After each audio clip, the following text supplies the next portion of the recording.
Thank you very much. So today we're honored to swear in Jeanine Pirro, somebody I've known for a long time, and she's an incredible person, an incredible woman, as our new interim United States Attorney for the District of Columbia. That's a big deal. And I'd like to congratulate Jeanine and her whole family. And we have Christine with us, and Alex, I know, is in a very, very important place right now. And the two children, but they're not children anymore. And I've heard that, Christine, you're doing unbelievably well and very successful at a great law firm. So it's great to have you with us. Thank you very much. Over 5 decades, Jeanine Pirro, known by millions as Judge Jeanine, has devoted her life to the pursuit of justice, the defense of freedom, and the fair, equal, and impartial rule of law. And that's what she's about. She was a great DA. I remember her very well. She was as good as anybody I've seen. She began a career in 1975 as an assistant district attorney in Westchester County, New York, where she prosecuted violent crimes. And that was a serious prosecution. And she went after real criminals, not fake criminals like we seem to do today nowadays, people that shouldn't be prosecuted, including rape, murder, and was a tireless warrior on behalf of the most vulnerable people in our society. In that role, Jeanine helped create one of our country's first domestic violence bureaus. I think it was the first, Jeanine. And as its chief, she revolutionized victim protection and bold, innovative policies like very few people even thought of. In 1990, Jeanine became the first female judge in Westchester County history. And following the year, and by the way, very distinguished, had an unbelievable, distinguished career. And in the following years, she presided over numerous complex criminal cases. The reason they were complex is that other judges were not able to understand them. They were called the complex cases. My sister had them too. They always used to give her the complex cases because other people didn't understand them, including high-stakes felony narcotics trials. Her outstanding judicial record earned her the honor of being named the #1 judge in 1990 by the Independent Fund for Modern Courts. That's nationwide. Outstanding judge. The following year, Judge Jeanine was elected Westchester County District Attorney, became the top prosecutor for a jurisdiction that included some of the largest suburbs in New York City, including Yonkers and White Plains. It's a big deal. As District Attorney, Jeanine tackled high-profile violent crime cases and established one of the nation's most successful cybercrime units to combat online child abuse. She was way ahead of a lot of people. They still aren't there, if you get right down. I mean, from what I hear, they're still not there in many cases back there where we come from.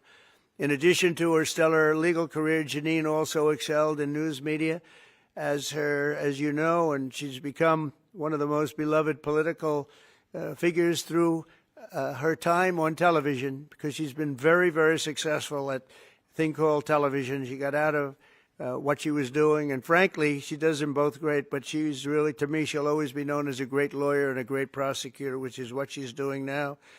So Jeanine Pirro, I have no doubt, will be an exceptional U.S. Attorney for the District of Columbia, one of the truly most important positions in our country, of any position, where she will restore public safety in our nation's capital, break up vicious street gangs and criminal networks, and ensure equal justice under the law. You'll see very, very big improvements in the D.C. area, that I can promise you. So I want to congratulate Jeanine. I want to congratulate you and Christine and your whole family on this undertaking. And as you know, Pam Bondi is doing an unbelievable job as our real leader in the fight against crime. And Pam heard about this, and Pam said, I'll have to find time for Jeanine. She doesn't have time to do this, but for Jeanine she did, and she's going to be doing the swearing in. So Pam, thank you very much for the great job you're doing and for swearing in our friend, Justice Jeanine. Good. Thank you. Come on up.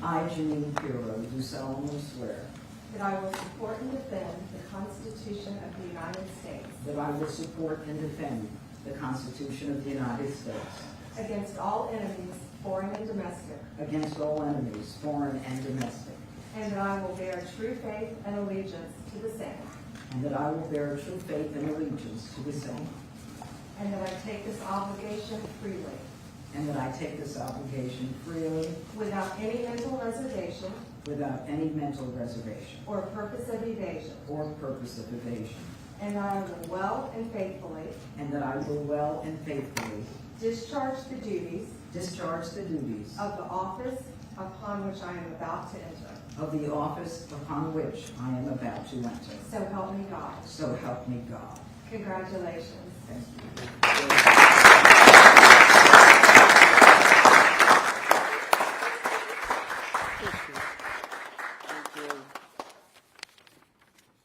Thank you, Mr. President, and thank you, Madam Attorney General, both my friends for many years. Long ago, I went to law school to study about justice and to bring justice to victims of violent crimes, women, children, and the elderly. I fought to give them a voice in a system that was both blind and deaf to their concerns. I dedicated my heart and soul to making sure that there was a system that responded to them. My profile and my prosecutorial successes garnered public attention, and my life took unexpected turns. Through all of this, President Trump, you have remained as steadfast as one of my earliest supporters and champions. You never wavered. You were always steadfast, trustworthy, and confident. Today, Mr. President, you bring me back to my roots. And it is a larger arena, but no less an arena where we need justice, where we need to send a message that justice will be honored in the District of Columbia. And just last week, here in our nation's capital, two people on the brink of beginning their life had hopes and dreams that were never realized because a cold-blooded murderer made a decision to shoot them down on the streets on a cold, rainy night in our nation's capital. This will not go without just accounting. My voice should be heard loud and clear. No more tolerance of hatred, no more mercy for criminals. Violence will be addressed directly with the appropriate punishment. And this city will again become a shining city on a hill in an America that President Trump has promised to make great again and will make safe again.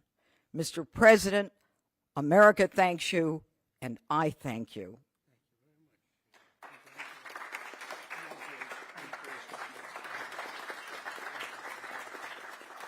Any questions for Jeanine? Any questions? Oh, boy. Anything for Jeanine? You just want to talk to him. I get it. Thank you. She's going to be fantastic. Thank you very much. Thank They you really- all. Thank you. There's no question because there's no doubt. We have no doubt you're going to be fantastic. Thank you, Mr. President. Mr. President, Mr. President, Mr. President, Yeah, please. Mr. President. On Russia, Mr. President? Please. Do you believe the Russians are being disrespectful when they say that your criticisms of Putin are simply an emotional response? And do you still believe that Putin actually wants to end the war? I can't tell you that, but I'll let you know in about 2 weeks. Within 2 weeks, we're going to find out very soon. We're going to find out whether or not he's tapping us along or not. And if he is, we'll respond a little bit differently. But it'll take about a week and a half, 2 weeks. We have Mr. Witkoff is here, who's doing a phenomenal job, is dealing with them very strongly right now. They seem to want to do something, but until the document is signed, I can't tell you. Nobody can. I can say this. I can say this, that I'm very disappointed at what happened a couple of nights now where people were killed in the middle of what you would call a negotiation. I'm very disappointed by that. Very, very disappointed. Yeah, please. You've called for an end to the Gaza war. Given the growing humanitarian crisis and the decision of Prime Minister Netanyahu to expand the military operation, do Do you have any frustration with his handling of the situation of the war? No, we're dealing with the whole situation in Gaza. We're getting food to the people of Gaza. It's been a very nasty situation, very nasty fight. October 7th was a very nasty day, the worst that I think I've ever seen. It was a horrible day, and people aren't going to forget that either. So we'll see how that all works out. And Steve, would you want to say a couple of words about Gaza because you just have some information? Steve Witkoff, do you want to come up for a second? You might give them a little bit of information as to what's happening with Gaza and also Israel. We're having some very good talks with Iran. We'll find out whether that means anything, but we're having good talks. Congratulations. Well, hi everybody. I think that we are on the precipice of sending out a new term sheet that hopefully will be delivered later on today. The President is going to review it, and I have some very good feelings about getting to a long-term resolution, temporary ceasefire, and a long-term resolution, a peaceful resolution of that conflict. Mr. President, you said It's having to do with Iran. We're having very good talks with Mr. President, you said yesterday that Putin is playing with fire. What will be the consequences for Russia if Russia continues Well, to I'm not going to tell you exactly, but the words speak pretty loud. We're not happy about that situation. I think we're doing very well with Iran. I think we're doing very well with Gaza, but we are doing very well with Iran, and I think we're going to see something very sensible, because there are only two outcomes. You know what the two outcomes is: a smart outcome and there's a violent outcome, and I don't think anybody wants to see the second. But I think we've made a lot of progress, and we'll see. You know, they still have to agree to the final stages of a document, but I think you could be very well surprised what happens there, and it'll be a great thing for them. They could have a great country into the future. Yeah. Mr. President, Elon Musk in a television interview criticized the one beautiful bill, saying he was disappointed it didn't cut enough, essentially, that it undercut the DOGE efforts. What's your reaction to that? Well, the reaction's a lot of things. Number one, we have to get a lot of votes. We can't be cutting. We need to get a lot of support, and we have a lot of support. We had to get it through the House. The House was. We have no Democrats. You know, if it's up to the Democrats, they'll take the 65% increase. You know, if that doesn't get approved, this country is going to have a 65% increase in taxes and lots of other problems, big problems, almost bigger than that. But we'll have a 65% increase as opposed to the largest tax cut in the history of our country. We will be negotiating that bill, and I'm not happy about certain aspects of it, but I'm thrilled by other aspects of it. That's the way they go. It's very big. It's the big, beautiful bill, but the beautiful is because of all of the things we have. The biggest thing being, I would say, the level of tax cutting that we're going to be doing. We're going to make people really be able to. We'll have the lowest tax rate we've ever had in the history of our country, and tremendous amounts of benefit are going to the middle-income people of our country, low and middle-income people of our country. So we're going to see what happens, because the Senate, as you know, is negotiating with us, and they have to then go back to the House, and, you know, it's got a way to go. But I have to say, Speaker Johnson and Thune have done an incredible job. John Thune has done a fantastic job, and they're working together with me and others. And I think we have an amazing, if we pull this off, remember, we have 0 Democrat votes because they're bad people. There's something wrong with them. You know, they'll let people pour into our country. Single biggest problem is we had 21 million people pour into our country, probably higher than that. And they're people that weren't supposed to be here. And many of those people are bad. Murderers, drug dealers, the mentally insane. They were closing mental institutions all over the world, not South America, all over the world. They're coming into our country, and we're getting them out. And we're having a hard time because some judges aren't making it very easy for us, and it's tough enough. They approved that. They allowed that to happen to our country. We don't have one Democrat vote. And if I were a Democrat, I'd be voting for this bill, and I'd get elected to any position I want as a Democrat. They're crazy. They're voting for a 65% tax increase. And they're only doing it for hatred. They're not doing it for any reason. They know it's terrible. terrible politics, in my opinion. But so we have no Democrat votes. That means we have to get almost all Republican votes. And I think we're very close to doing that. I think it'll be very successful. Yeah, please. Mr. President, Wall Street analysts have coined a new term called the taco trade. They're saying Trump always chickens out on your tariff threats, and that's why markets are higher this week. What's your response to that? I kick out? Chicken out. Oh, isn't that nice? Chicken out. I've never heard that. You mean because I reduced China from 145% that I set down to 100 and then down to another number? And I said you have to open up your whole country. And because I gave the European Union a 50% tax tariff, and they called up and they said, please, let's meet right now. Please, let's meet right now. And I said, okay, I'll give you till Jeanine. I actually asked them, I said, what's the date? Because they weren't willing to meet.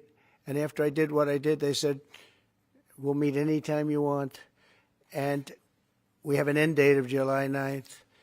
You call that chickening out? Because we have $14 trillion now invested, committed to investing when Biden didn't have practically anything.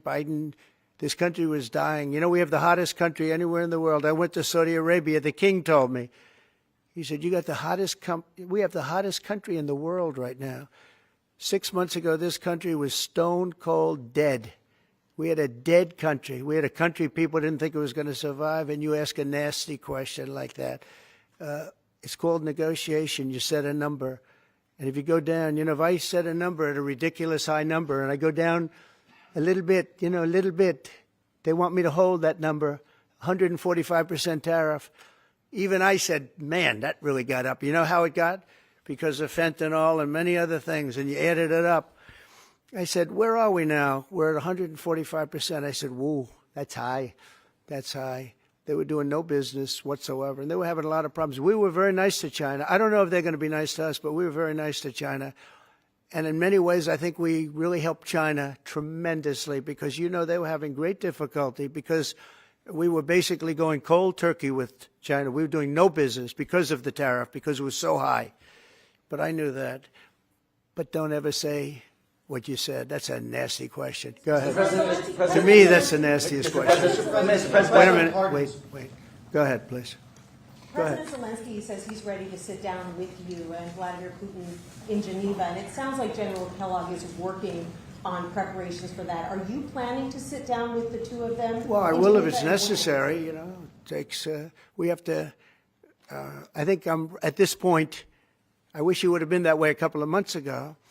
But at this point, we're working on President Putin, and we'll see where we are.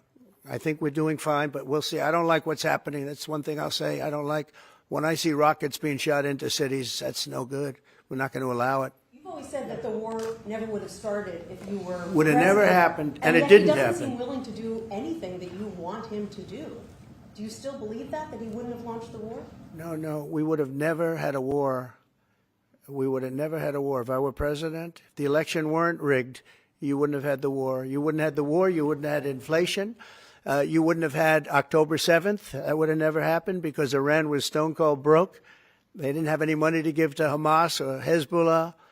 You wouldn't have had that Afghanistan most embarrassing moment in the history of our country. You wouldn't have had any of it. You wouldn't have had inflation because energy costs. Look what happened. I brought inflation down to practically zero. And all of the groceries and all of the eggs and all of the things that you've been hearing about, they're back down. They're way down from where they were.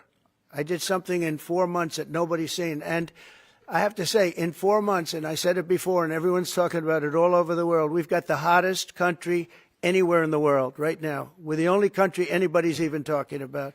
All right, please go ahead. What stopped you from imposing new sanctions on Russia? Only the fact that if I think I'm close to getting a deal, I don't want to screw it up by doing that. Let me tell you, I'm a lot tougher than the people you're talking about, but you have to know when to use that. If I think it's going to hurt a deal, this isn't my war. This is Biden's war, Zelensky's war, and Putin's war. This isn't Trump's war. I'm only here for one thing, to see if I can end it, to save 5,000 lives a week and a lot of money, the money being much less important because I made that money. I went to Saudi Arabia, Qatar, and UAE, and we brought back $5.1 trillion. So I made that money in about 2 hours, the money that we're talking about, but it's still think of it, $300 billion we've spent with no checks, no balances. They just send cash. You can imagine what's happened to that money.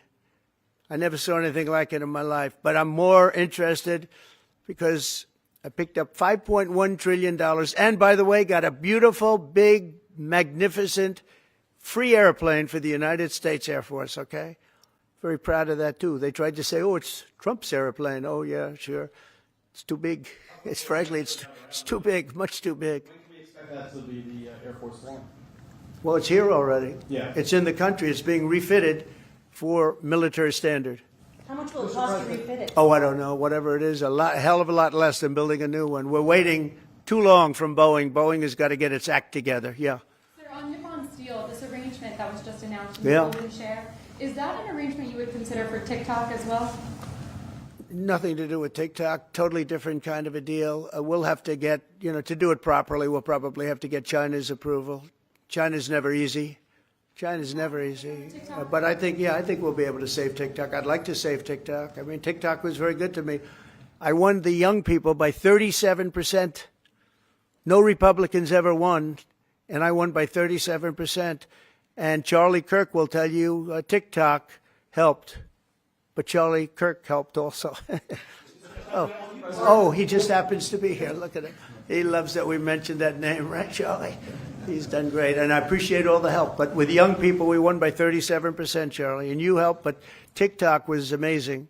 And he was the first one. He said, get on TikTok. So I have a little bit of a warm spot. I know I shouldn't. They'll say, quid pro quo, put him in jail for the rest of his life, quid pro quo. No, TikTok was very good to me. I won young people. I don't know if it was because of TikTok, but it was something happened. No Republican has ever won they call them young people. Young people, you can define it a lot of different ways, but I won every age group in young people. And it never happened, and won by 37%. That's a lot. Yeah. Back on Iran, did you warn Prime Minister Netanyahu against taking some sort of actions that could disrupt the talks there in a phone call last week? Well, I'd like to be honest. Yes, I did. Next question, please. Sanctions. I did, yeah. If Senate Republicans want to push It's not a warning. I said I don't think it's appropriate. What exactly did you tell him? Did you I just said I don't think it's appropriate. We're having very good discussions with him, and I said I don't think it's appropriate right now. Because if we can settle it with a very strong document, very strong, with inspections and no trust. I don't trust anybody. I don't trust anybody. So no trust. I want it very strong where we can go in with inspectors. We can take whatever we want. We can blow up whatever we want, but nobody getting killed. We can blow up a lab, but nobody's going to be in the lab, as opposed to everybody being in the lab and blowing it up, right? Two ways of doing it. Yeah, I told him this would be inappropriate to do right now because we're very close to a solution. Now, that could change at any moment. Could change with a phone call. But right now, I think they want to make a deal, and if we can make a deal, save a lot of lives. When do you think a deal could happen on Iran? On which? A deal with Iran could happen. When do Oh, I don't know. I think over the next couple of weeks, if it happens. Yeah. And on the, when could the administration resume the interviews for foreign students' visa? When do you think your administration could resume these interviews? On what? For the foreign student visa. Yesterday there was... For the French visa? For the French too, but all the foreign students. Oh, for the foreign visas? What are you referring? Foreign visas for what? Are you talking about for colleges? Okay, so you're off of Israel. Now you're talking about colleges, right? Yes, now. Okay. Well, we're going to see. Look, Harvard has been a disaster. They've taken $5 billion plus. $5 billion. Nobody knew that they were making this kind. If we didn't do this, we would have never found this out, Pam. They're taking $5 billion. And I'd rather see that money go to trade schools. And by the way, they're totally anti-Semitic at Harvard, as you know, and some other colleges too, in all fairness to them. And it's been exposed, very exposed. And I think they're dealing very badly. Every time they fight, they lose another $250 million. Yesterday we found another $100 million. And they have, they have a fund, an endowment, $52 billion. All right? They get a lot of that from the United States.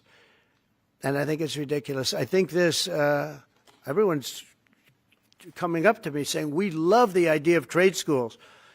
With that kind of money, and money from others, but money from them, you can have the best trade schools anywhere in the world. You give them to Iowa, Indiana, lots of good states, well-run states, and you give them the money. They can only be used for trade schools, and they'll teach people how to build motors and cars and AI. You know, they're building plants. We're building hundreds of billions of dollars worth of AI plants. Already started, many of them. We've never had a boom like we're having now. You're going to see it.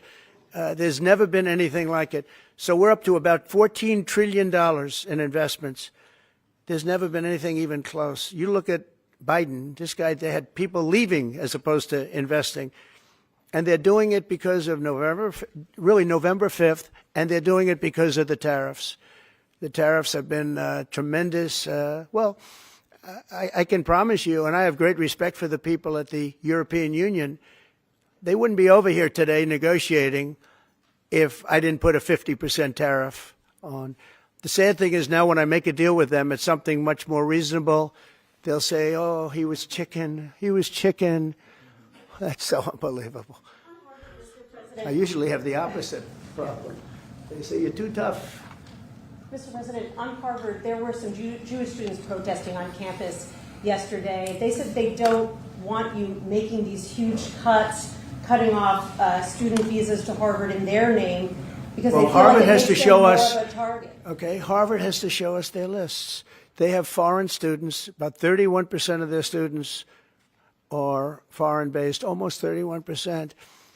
We want to know where those students come. Are they troublemakers? What countries do they come? And we're not going to, if somebody is coming from a certain country and they're 100% fine, which I hope most of them are, but many of them won't be, you're going to see some very radical people. They're taking people from areas of the world that are very radicalized, and we don't want them making trouble in our country. So I saw yesterday that in the middle of the UK, there was a nice young man. He wants to go back to school at Harvard, and he looked good to me, but I want to check his past. But we want to be able to see why, these countries aren't helping us. They're not investing in Harvard and all of our, we are. So why would 31%, why would a number so big? I think, number one, I think they should have a cap of maybe around 15%, not 31%. We have people who want to go to Harvard and other schools. They can't get in because we have foreign students there. But I want to make sure that the foreign students are people that can love our country. We don't want to see shopping centers exploding. We don't want to see the kind of riots that you had. And I'll tell you what, many of those students didn't go anywhere. Many of those students were troublemakers caused by the radical left lunatics in this country. All right, one more question. President, Yeah, go ahead, please. Will you pardon the people who are accused of conspiring to kidnap Michigan Governor Gretchen Whitmer? I'm going to look at it. I will take a look at it. It's been brought to my attention. I did watch the trial. It looked to me like somewhat of a railroad job. I'll be honest with you. It looked to me like some people said some stupid things. They were drinking, and I think they said stupid things. But I'll take a look at that. And a lot of people are asking me that question from both sides, actually. A lot of people think they got railroaded. A lot of people think they got railroaded. And probably some people don't. One more. Go ahead. How will the confrontation with Harvard end? You will see. I don't know. I don't know. Harvard's got to behave themselves. Harvard is treating our country with great disrespect, and all they're doing is getting in deeper and deeper and deeper. They've got to behave themselves. I'm looking out for the country and for Harvard. I want Harvard to do well. I want Harvard to be great again, probably, because how could it be great? How could it be great when you have Harvard announced 2 weeks ago that they are going to teach remedial mathematics, remedial, meaning they're going to teach low-grade mathematics, like 2 + 2 is 4. How did these people get into Harvard if they can't do basic mathematics? How did they do it? I mean, people with 1,600 on their boards don't get in, and they're letting people in, and they're bragging about how they're teaching them basic mathematics. Where did these people come from? So we have to look at the list, and Harvard has to understand the last thing I want to do is hurt them. They're hurting themselves. They're fighting. You know, Colombia has been really, they were very, very bad what they've done. They're very anti-Semitic and lots of other things. But they're working with us on finding a solution. And, you know, they're taking off that hot seat. But Harvard wants to fight. They want to show how smart they are. And they're getting their ass kicked. Thank you very much, everybody. Thank you, guys. Thank you, guys. Headed right back out this door. Thanks, guys. You're so good luck. You are so good. Thank you. Thank you. Good luck, everybody.